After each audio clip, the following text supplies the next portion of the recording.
చేసిన గాయాలు చిన్నవి కాదు వెంకటకృష్ణ గారు.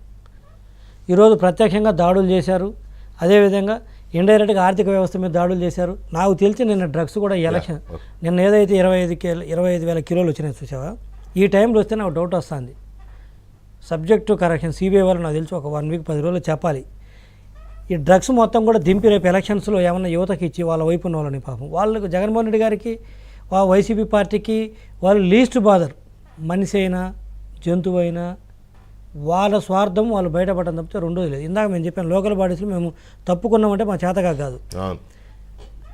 ఆ నేపథ్యంలో కొంతమంది ఇబ్బంది పడతారు, అది మా పార్టీకి సంబంధించింది.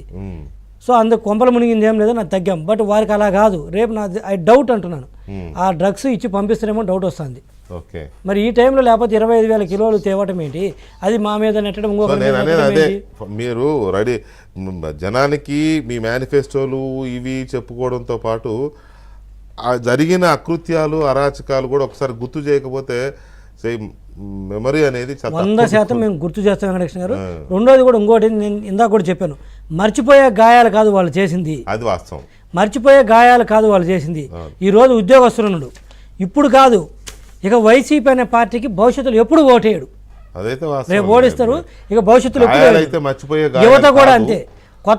కొత్త ఓటర్ అనేవాడు వైసీపీ మొహం చూడ్డు. లాస్ట్ టైం ఏ మాట కామాట చెప్పాలి, న్యూ ఓటర్స్లో 70-80% వైసీపీ కోటేశారు. ఈసారి న్యూ ఓటర్ ఎవరైతే వస్తున్నారో 18 సంవత్సరాలు దాటి ఒక్కళ్ళు కూడా వాళ్ళ మొహం చూర్రు. ఎందుకంటే అటువంటి గాయాలు వ్యక్తులకే కాదు, ఆర్థిక వ్యవస్థ కాదు, ఈ రాష్ట్రాన్ని కూడా పరువు తీశారు. రాష్ట్రానికి రాజధాని లేకుండా దేశంలోని రాష్ట్రాన్ని పరువు తీశారు వీళ్ళు. చూద్దాం, ఇక నుంచి ఇలాంటివి చాలా చర్చలు జరుగుతూ ఉంటాయి ప్రజల్లో.